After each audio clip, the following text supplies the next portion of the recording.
Bismillahirrahmanirrahim. Alhamdulillah, hari ini kita berjumpa lagi dalam channel Ustazah Waniati. Baiklah, hari ini Ustazah akan terangkan satu lagi tajuk baru, iaitu Pendidikan Islam tahun 6, iaitu Hajjatul Wada. Ustazah akan terangkan dengan lebih terperinci. Ustazah harap semua murid beri perhatian dan bersedia untuk belajar. Baiklah, kita akan mulakan sekarang. Bismillahirrahmanirrahim. Assalamualaikum semua. Baiklah, hari ini kita akan teruskan lagi dengan pelajaran Pendidikan Islam tahun 6 bertajuk Hajjatul Wada. Okey, Ustazah akan terangkan satu persatu, sila perhatikan. Tajuk ini sangat menarik untuk kita pelajari. Terlebih dahulu Ustazah akan terangkan apakah yang dimaksudkan dengan Hajjatul Wada. Okey, murid-murid sila perhatikan. Mesti murid-murid belum pernah dengar ataupun ada yang dah pernah dengar perkataan Hajjatul Wada.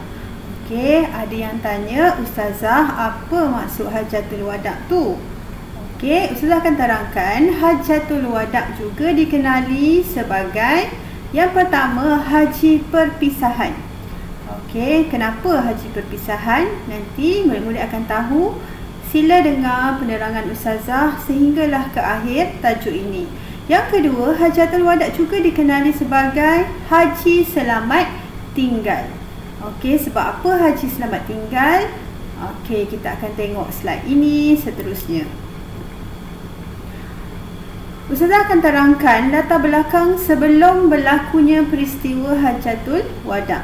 Okey, ataupun nak senang kita faham, latar belakang sebelum peristiwa haji perpisahan atau haji selamat tinggal. Okey, ini kalimah bahasa Arab Okey, selepas 9 tahun berada di Madinah, baginda tidak pernah mengerjakan haji. Pada bulan Zulkaidah, baginda Nabi Muhammad SAW telah mengumumkan kepada kaum muslimin yang berada di Madinah untuk menunaikan haji pada tahun tersebut. Okey. Respons daripada orang Islam pada waktu itu, mereka sangat gembira dan ramai orang Islam yang mahu menyertai baginda. Bilangan mereka sekitar 90,000 orang. Okey, 90,000 orang, satu bilangan yang sangat besar, sangat ramai sebenarnya 90,000 orang. Okey, Nabi Muhammad dan kaum muslimin berangkat ke Mekah pada 25 Zulkaidah tahun ke-10 Hijrah. Okey, jadi mereka bersama-sama, Nabi Muhammad bersama-sama dengan 90,000 orang tadi bergerak dan berangkat ke Mekah pada 25 Zulkaidah tahun ke-10 Hijrah. Okey, Ustazah akan terangkan kronologi peristiwa Hajjatul Wada. Okey, maksud kronologi ialah peristiwa itu mengikut urutan peristiwa Hajjatul Wada. Okey, yang pertama kita tengok urutan peristiwa Hajjatul Wada, dia mengikut tempat. Okey, Ustazah akan terangkan satu persatu dari tempat ke tempat, daripada yang pertama hingga yang seterusnya sehingga Nabi Muhammad selesai menunaikan Hajjatul Wada tersebut. Okey, yang pertama Zulhulaifah. Zulhulaifah ialah nama tempat. Dari Madinah, Nabi Muhammad dan kaum muslimin yang 90,000 orang tadi menuju Zulhulaifah. Mereka bermalam di sini kemudian berihram. Maksud berihram ialah mereka memakai kain ihram yang berwarna putih yang tidak berjahit tersebut dan berniat untuk melakukan haji. Okey, dari Zulhulaifah selepas bermalam, besoknya mereka meneruskan perjalanan dan setibanya di sini baginda berhenti dan bermalam. Okey, baginda dan orang-orang Islam bermalam di satu tempat yang bernama Zutua. Okey, Zutua. Untuk makluman murid-murid, jarak antara Madinah ke Mekah lebih kurang 460 kilometer. Okey, cuba murid-murid bayangkan perjalanan yang jauh tidak menaiki sebarang kenderaan, mereka hanya berjalan kaki. Jadi sudah pasti perjalanannya memakan masa lebih kurang 2 minggu. Okey, jadi mereka akan banyak tempat singgah, persinggahan dan bermalam sebelum sampai dan sebelum meneruskan ke destinasi. Baiklah, kita tengok seterusnya.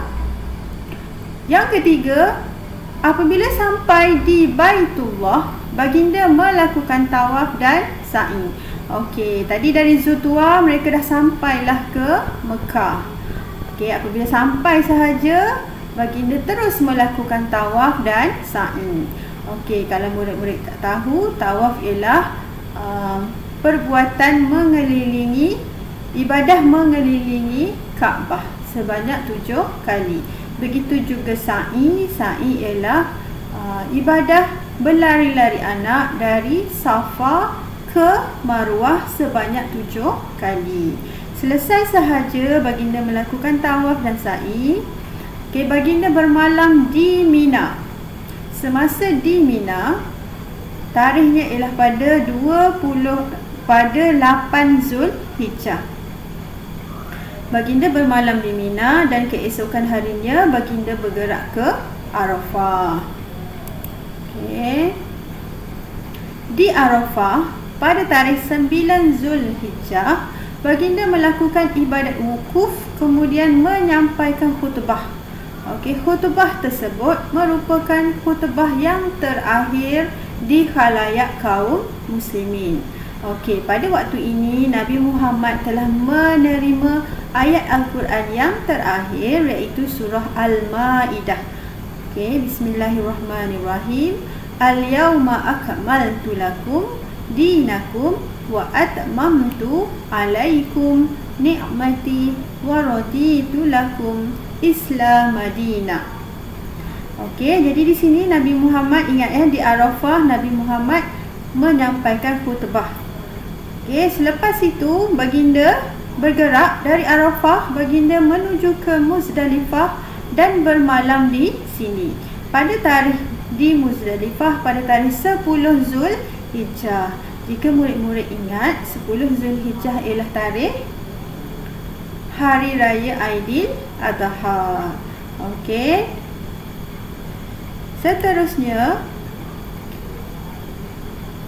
baginda melakukan ibadah melontar jamrah dan menyembelih.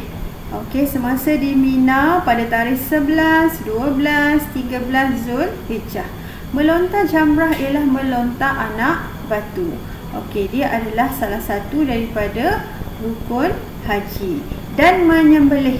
Okey, menyembelih kalau kita ingat dalam pada tarikh 10 Zulhijjah, kita ada satu ibadah yang disarankan supaya umat-umat Islam melakukannya, iaitu ibadah korban. Jadi Nabi Muhammad semasa dalam perjalanan daripada Madinah ke Mekah, baginda juga membawa binatang seperti unta. Unta tersebut dibawa bersama-sama untuk membawa barang-barang, dan sesampainya di Mekah semasa di Mina, unta tersebut telah disembelih sebagai ibadah korban. Okey, seterusnya Nabi kembali ke Mekah. Okey, dah di Mina, dah selesai ibadah jamrah, melontar jamrah, baginda terus pulang ke Mekah dan melakukan tawaf. Okey, lakukan tawaf lagi sekali. Okey, kemudian baginda bertolak ke Madinah setelah selesai menyelesaikan ibadah haji. Okey, begitulah urutan peristiwa Hajjatul Wada. Okey, selesailah Nabi Muhammad dan umat Islam seramai 90,000 orang menunaikan ibadah haji. Okey, kita tengok seterusnya. Nabi Muhammad mengingatkan umat Islam tentang beberapa perkara antaranya. Okey, ingat tak Ustazah sebut tadi, semasa di Arafah Nabi Muhammad telah menyampaikan khutbah. Okey, jadi sekarang kita tengok apakah isi dan peringatan yang Nabi Muhammad sampaikan kepada orang Islam pada waktu tersebut. Okey, yang pertama, Yang pertama, tanggungjawab mengeratkan persaudaraan sesama Islam. Semua orang Islam itu bersaudara. Jadi Nabi Muhammad ingatkan supaya eratkan lagi hubungan persaudaraan tersebut. Yang kedua, amalan jahiliyah hendaklah dihapuskan dalam masyarakat Islam seperti mementingkan perkauman. Okey, masyarakat Arab sangat mementingkan kaum-kaum mereka. Okey, semangat perkauman sangat menebar dalam kalangan masyarakat Arab. Jadi Nabi Muhammad telah menegur supaya sikap tersebut dihapuskan. Okey, seterusnya yang ketiga, berlaku baik serta menunaikan hak kepada kaum wanita. Nabi Muhammad dan agama Islam itu telah mengangkat martabat kaum wanita dan menghormati wanita. Ini kerana pada zaman jahiliyah orang-orang masyarakat Arab tidak menghormati wanita. Okey, yang keempat, menjadikan Al-Quran dan Sunnah sebagai pegangan hidup. Okey, bila Nabi Muhammad semasa dalam khutbahnya, baginda mengingatkan supaya orang-orang Islam jadikan Al-Quran dan Sunnah sebagai pegangan hidup. Yang kelima, wajib mentaati pemimpin selagi pemimpin tersebut tidak melanggar hukum syarak. Okey, itulah antara peringatan-peringatan yang Nabi Muhammad sebut semasa khutbahnya di Arafah. Okey, kita tengok pula iktibar pengajaran dari peristiwa Hajjatul Wada'. Okey, ada pengajaran yang banyak sekali kalau kita perhatikan dari peristiwa Hajjatul Wada' ini. Cuba kita tengok. Yang pertama, kita hendaklah bersungguh-sungguh menunaikan sesuatu ibadah. Okey, bersungguh-sungguh. Walaupun orang Islam dari Madinah ke Mekah, perjalanan yang sangat jauh, yang sangat panas, yang tidak selesa, tetapi kerana keimanan mereka yang kental kepada agama Islam, mereka bersungguh-sungguh. Okey, semua itu bukanlah halangan untuk mereka capai. Okey, jadi kita sebagai umat Islam perlulah mencontohi semangat, okey, dan melakukan sesuatu dengan bersungguh-sungguh. Yang kedua, kita perhatikan iktibar dari peristiwa itu juga ialah kita mestilah jadikan Al-Quran dan Sunnah sebagai panduan hidup kita.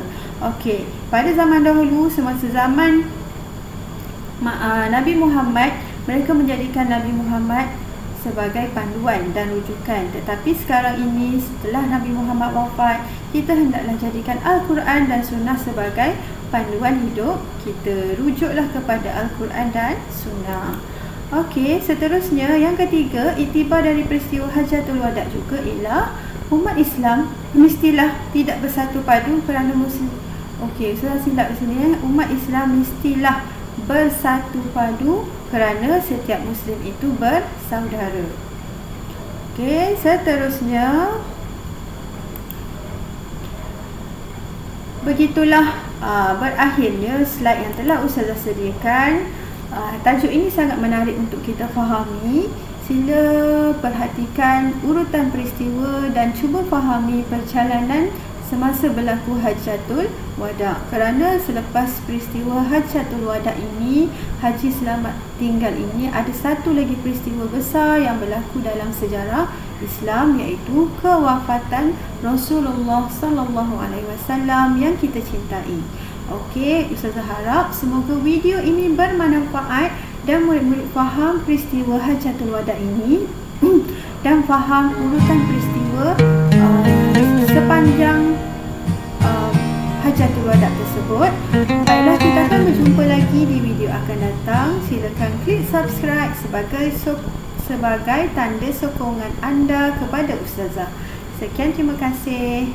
Assalamualaikum warahmatullahi wabarakatuh. Wabillahi taufiq wal hidayah. Wassalamualaikum warahmatullahi wabarakatuh.